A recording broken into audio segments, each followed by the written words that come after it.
सोचो ज़रा कि आसमान से फरिश्ते उतर कर मस्जिद के दरवाजे पर बैठे हैं और हर आने वाले का नाम लिख रहे हैं, लेकिन जैसे ही जुमे का खुतबा शुरू होता है तो वो अपना रजिस्टर बंद कर देते हैं।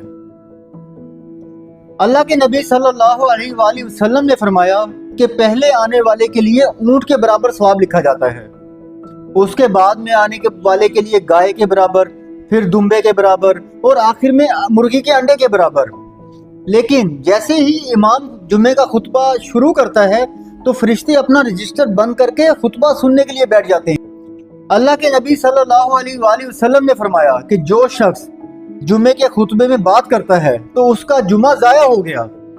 तो अगली बार जब जुमा पढ़ने जाओ तो ये ना सोचो कि सिर्फ फ़र्ज नमाज है, बल्कि असल पैगाम तो जुमे के खुतबे में छुपा है।